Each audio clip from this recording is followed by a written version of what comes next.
Outra circunstância que a exploração sexual trabalha só com crueldade, tá? Mas toda a crueldade deles tem uma lógica criminosa que favorece eles em situações que você nem vai imaginar que essa crueldade está relacionada diretamente com uma situação política presidencialista. Você não vai cogitar isso, mas é assim que eles raciocinam. O raciocínio deles é próprio deles, da construção mental deles, do psique, do emocional, da realidade psíquica de prostituta que afetou os filhos deles. Tem uma outra coisa também que eles fizeram para sabotar, e sabotou muitas mulheres, querendo dizer que a mulher era prostituta, a mulher decente, numa época que só vendia loura no Brasil, certo? Loura mesmo, branca, cabelo liso e tal. Aí ele tinha as prostitutas para sabotar as louras que eram de família tradicional. Ele fez tanto isso que aqui no Brasil, os americanos, estrangeiros não sabem, era difícil até para as louras, uma época decente, porque loura, bonita, era sinônimo de garota de programa prostituta.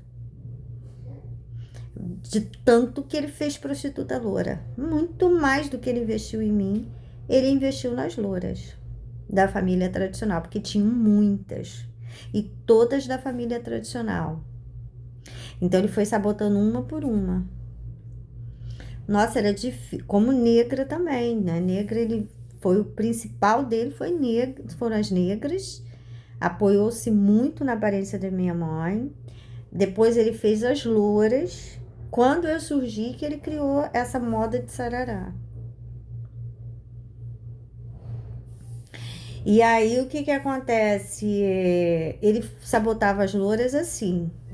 Aí hoje é autismo, né? Mas na época era rejeição pós-parto. Isso saiu em todas as mídias. A gente nem sabia o que que era. Eu nem sabia ninguém nem sabia o que era autista. Agora é todo mundo artista, tem filho autista, eu não tô. Então, teve uns filmes aí estrangeiros, mas nunca foi tão falado como agora, né? Vou explicar. Na época era rejeição pós-parto. Porque o que que ele fez com as louras? Como toda loura já estava considerada prostituta, não podia ser loura, bonita era prostituta aqui no Brasil. Aí o que acontece é que o que que ele fazia? Houve uma campanha. Eu não sou contra o exame ginecológico, não é esse o meu posicionamento. As mais intenções atrás disso aí. Então, usou-se uma atriz da Globo, muito famosa na época e até hoje, para fazer campanha para as mulheres fazerem o toque de mama, fazer exames ginecológicos, convocando as mulheres tradicionais que nessa época a maioria nem gostava de ginecologista homem. Tinha que ser ginecologista mulher, para elas irem. Então a Cássia Kiss foi, né? A atriz era a Cássia Kiss. Então ela convocava as mulheres e ela aparecia com os seios, amostra, assim, sabe? E incentivando as mulheres brasileiras a frequentar o consultório. Só que eles escolhiam material genético para fazer filho. Entendeu? Minha mãe ia de ano em ano, uma vez, 2 vezes por ano, mamãe fazia o preventivo, acho que é de ano em ano. Ela ia sempre no ginecologista, não tinha nada. Nem corrimento ela tinha, ela usava as calcinhas, eu podia usar a calcinha dela sem nenhum problema. Eu não usava de Fabiana, mas da mamãe, que era suja, mas a Fabiana não tinha corrimento, não. Mas a Fabiana era muito porquinha. Mas a mamãe limpa podia usar a calcinha da mamãe sem nenhum problema. No aspecto que ela não tinha nada. Pois ela ia nos consultórios, ela voltava, ela me reclamava. Falava, nossa, Ana, botaram bico de papagaio. Mas bico de papagaio, mas a mamãe não tinha nada. Era bico de papagaio, ela vinha toda dolorida. Ela me reclamava, Ana, toda dolorida. O que eles faziam? Eles raspavam, tiravam material genético para fazer prostituta.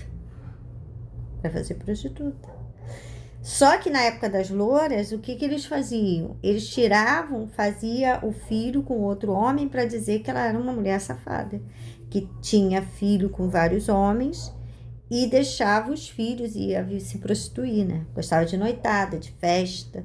Então ela tinha relação com os homens e os homens ficavam com os filhos dela. Ela ficou como louca.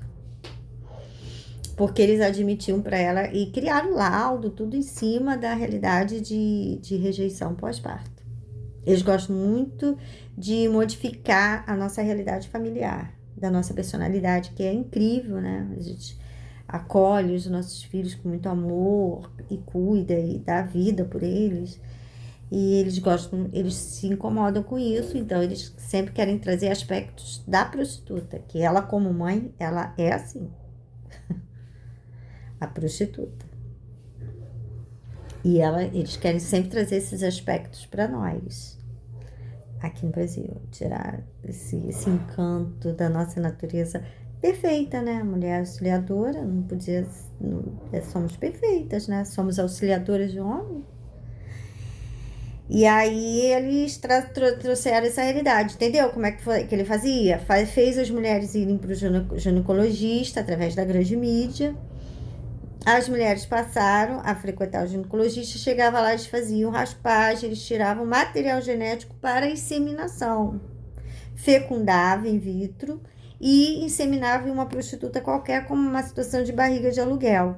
Só que aquela criança nascia geneticamente filha da mulher que foi só fazer um exame de rotina com outro homem. E assim criou uma fama dela na cidade de mulher que tinha problemas psiquiátricos, porque ela tinha o filho e rejeitava, não reconhecia como filho dela. Lógico, ela não engravidou, entendeu? Ela não tinha, ela teve relação com o homem, aí criou-se a psicologia feita com prostituta e cafetão, eles criam linhas de transtornos psiquiátricos, que eles criam. Eles criam pessoas em sanatórios para criar um estudo em cima de uma linha psiquiátrica que nem existe, ou se existiu em raríssimas vezes. Aí eles copiam a sua personalidade. Por exemplo, a pessoa tem uma personalidade, aí eles copiam a sua personalidade, mas numa pessoa que realmente tem alguma insanidade.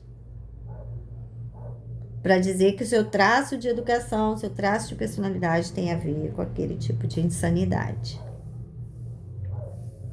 Gosta de prejudicar a sua imagem. Eles trabalham muito em cima da imagem das pessoas, principalmente da mulher tradicional, porque o país vive de prostituta, né? O Brasil é prostituta por metro quadrado aqui. Então, tudo que eles não querem é a mulher tradicional. Então, eles trabalham muito em cima da nossa imagem para ofender mesmo, mas de forma gravíssima, mas muito grave. Gosta de associar a problemas psiquiátricos, criar esse histórico pra gente, e gosta também de ridicularizar. E também esculhambar a gente, né, com o termo nordestino, né, lá da região nordeste do Brasil, esculhambar com a gente, ou seja, ridicularizar a gente da pior forma possível. Porque nós somos uma oposição às prostitutas e nós somos de fato dignas e honestas. Então, isso aqui não é um teatro, eu sou assim mesmo, eu tenho essa educação aqui no meu quartinho, eu tenho essa educação numa mansão, eu tenho essa educação aqui no Brasil e fora do Brasil. Eu não sou uma farsa, como é a prostituta. Eu não tenho amizade com explorador sexual. Uma educação dessa como a minha não dá margem para você ter amizade com marginais. Essa a educação minha. Não dá margem. Então, ele pode fabricar uma prostituta que fale como eu, mas é amiguinha dele. Não confere. Com essa educação, não. Mas não confere mesmo. Entende? Mas ele precisa de um contraponto, ele precisa ter uma visibilidade mais simpática, e a oposição da minha pessoa a ele é um transtorno para ele social. É um transtorno, porque é através da prostituta que ele capta influência nos homens, junto aos homens. Através da prostituta dele, ele implanta as prostitutas junto aos homens para ele captar popularidade, influência, reconhecimento social. Como uma pessoa bacana, gente boa, humano, trabalhador. Ele vai captar a influência através da prostituta. Só que eu não faço isso. A minha influência junto aos homens é exatamente para tirar a influência do explorador sexual social, a influência social dele. Então, é uma oposição muito grande dele, a minha pessoa, foi da minha mãe também. Ele fez a mesma oposição. A minha mãe não tinha a eloquência que eu tenho de fala política contra ele. A minha mãe tinha um posicionamento na sua conduta. A eloquência da minha mãe estava na conduta dela. Entendeu? A minha eloquência, ela é na minha conduta, na minha fala. Mamãe não tinha essa fala eloquente. Ela simplesmente vivia como eu vivo, mas ela exclusivamente vivia tudo que eu falo. Ela não tinha discurso público contra a pessoa dele. Ele nunca se manifestou para ela como explorador sexual. Ela tateava. Nossa, esse homem é esquisito, não sei, Ana, não confiei nele. Nossa, a mulher tem uma cara de cafetina. Tateando. Porque eles se aproximam como pessoas tradicionais. Você não tem como saber. Os estrangeiros não sabem, né? Acha que aqui a gente sabe que eles são cafetões e prostituta? Não. Eles enganam a gente aqui no Brasil, se passando por pessoas honestas. E quando eles vão para fora do Brasil, eles não dizem que foram se prostituir. A gente supõe quando se trata de passistas de carnaval. E atrizes aí que não tem valor nenhum. Que a gente está vendo que não tem valor nenhum. A gente supõe que vai se prostituir lá fora. Ou quando os estrangeiros vêm para cá, a gente também supõe que é prostituição. Mas eles não falam. Eles dizem que foram trabalhar, foram fazer música. A gente acha estranho, porque a música do Brasil é muito ruim, mas muito ruim mesmo. Postei alguns vídeos de Alcione. Postei alguns vídeos aí, você vê que os cantores são ruins. Muita coisa. Tem cantor bom? Tem, lógico. A Paula Fernandes é a única que eu gosto aqui do Brasil ultimamente. É a única. A Sandy tem uma vozinha linda. Eu gosto muito da voz dela. Muito bonitinha a voz dela. A entonação vocal dela é linda. Eu gosto muito. Mas parece que eles não têm repertório, né? Eles não têm bom repertório. E a produção também não é boa para eles, né? Porque eles são...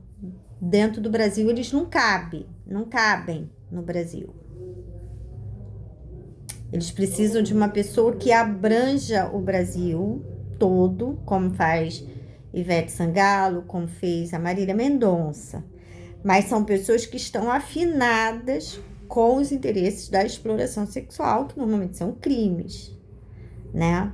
Você nota que sim. Aí ela expande, sabe? Como um fermento que você coloca num pouquinho de massa, aí você coloca aquele fermento e aquela coisa toma uma dimensão, mas não tem tanto talento para isso. Mas é o fermento que faz elas dominarem todo o tabuleiro, que é o Brasil. Um pouquinho de massa. Você enche de fermento, domina o tabuleiro todinho, era só um pouquinho. Quer dizer, ela só tinha uma vozinha, um jeito de cantar mais afinado, mas era uma coisa mínima. De repente, aquilo toma uma proporção como uma cantora, um Whitney Houston, uma coisa assim, sabe? Que você vê que não tem talento para isso. Não tem. Nenhuma delas tem. Mas é o fermento. Então, a indústria quer elas. E parece que essa Paula Fernandes e a Sandy, a Paula ainda é melhor do que a Sandy. Mas não quer dizer que a Sandy seja ruim.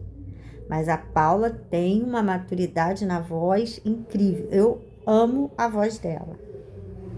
Eu nem sei se ela gosta de mim, não me interessa nesse aspecto que estou falando, porque não vai mudar minha opinião sobre ela. Não sei nem se ela é da prostituição, se ela é prostituta, se ela é envolvida. Eu sei que ela tem uma voz muito bonita. Eu escutaria um CD dela todo, eu escutaria um CD todo da Sandy, eu não escutaria de outras cantoras brasileiras. Certo? De sucesso, porque tem o fermento. Ela tem uma afinação. Se ela for para uns, por exemplo, se a Ivete, um exemplo, Tô querendo diminuir a pessoa dela. Mas se a Ivete Sangalo fosse uma pessoa desconhecida e fosse num show de calouros e cantasse, seria aplaudida,